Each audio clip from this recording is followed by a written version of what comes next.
बरगढ़ जीवन रेखा जीरा नदी पानी एवं जहर पलटुची कूढ़ कूढ़ अलिया आवर्जना जमी नदी पानी जहर पलटि जाउथबा बेले एनजीटी प्रशासन को कड़ा निर्देश देइछन्ति। एहार सुरक्षा पाई बरगढ़ रे जीरा नदी बंचाओ आंदोलन आरंभ होइछि। ए कार्यक्रम में महानदी बंचाओ आंदोलन आवाहक सुदर्शन दास बरगढ़ जनसाधारण सामिल होइछन्ति। जीरा नदी कूलरू एने अधिक आलोचना करिछन्ति आम बरगढ़ प्रतिनिधि हिमांशु शेखर नंद। बरगढ़ जीवन रेखा जीरा नदीर पानी एवं जहर पलटि जाइछि। तेबे एहाकु नेकी एनजीटी उपरे पदक्षेप नेवाई से निर्देश दे सारी।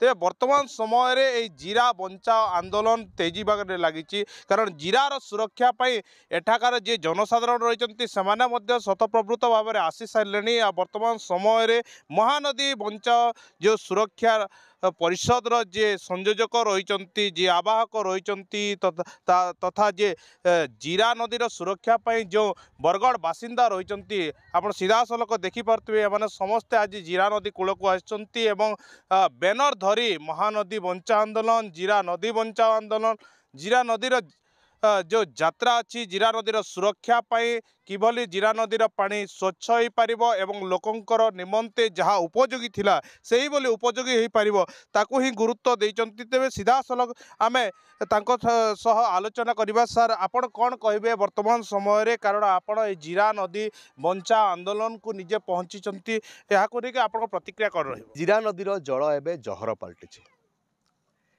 एवं एक कथा आमे कहू एक कथा एनजीटी राय रे स्पष्ट भाव में कही जीरा नदी को जो मारिबार प्रक्रिया सरकार ही कर म्युनिसिपालिटी ही कर आपण यदि देखिए एनजीटी राय निर्देश अत्यंत भयंकर। एनजीटी कहले जे जीरा नदी कूल जो म्युनिसिपालिटी समस्त वर्ज्य वस्तु डंप करा जाउची 10-15 वर्ष धरिकी या अन्याय एटा नदी प्रति एवं परिवेश प्रति एटा होची घोर अपराध।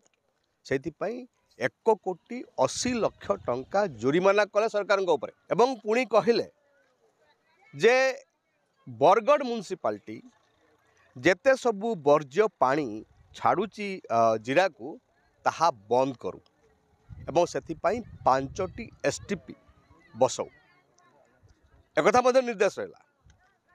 किंतु 2023 पर बर्तमान 2025 यही समय भितर ना सरकार फाइन देले ना बरगढ़ म्युनिसिपालिटी एसटीपी बसैला ना पानी को ट्रीटमेंट करके छाड़ला जीरा नदी को जहाँ फल अवस्था सांघातिक है।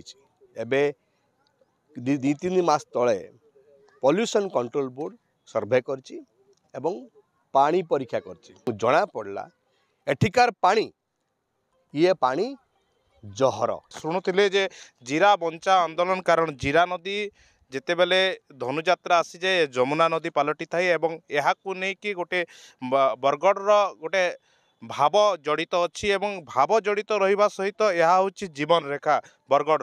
तेबे बरगढ़ जे जनसाधारण अछंती राजेंद्र सिकंदर आमे तांकर मध्य प्रतिक्रिया नेबा। सर जीरा नदी केमती बंचिबो एवं कोन आपण चिंता करिसंती एहा को नेके कोन सब पदक्षेप नेले ए जीरा नदीर सुरक्षा हो पारिबो बोली आपण चिंता करिसंती? आम बारंबार आमर माने लेखिक जणाइले मध्य से सुनु नाहंती एमती कौन सी नियम अच्छी कि जो कि नदी को पोती की रास्ता निर्माण हम देखो बर्तमान अनुप्रवेशकारी माने नदी भितर घर तैयारी कर सरकार को कहले शुणुना। बरगढ़ अवस्था जहाँ अच्छी यहाँ हूँ विश्व प्रसिद्ध धनुयात्रार जमुना नदी माने एपटे है बरगढ़टा मथुरा मध्य भाग रे जीरा नदी जहाँ को जमुना बोली कह जाए एवं तार अपर पार्श्व रहा अंबापाली जहाँ कि गोपपुर भाव में परिगणित कर आपन जानी यही जगार गोटे कदम्ब बण थिला से दूर आप देखुवे सेटारे गोटे कदम्ब बण थिला जो वस्त्राहरण होता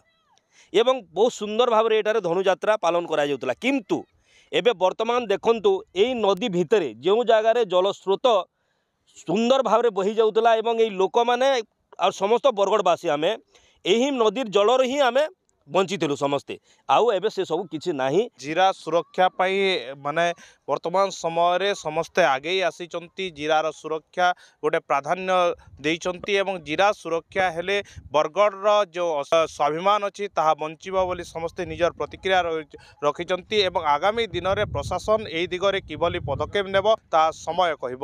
ବରଗଡ଼ରୁ ହିମାଂଶୁ ଶେଖର ନନ୍ଦ, ନନ୍ଦିଘୋଷ ଟିଭି।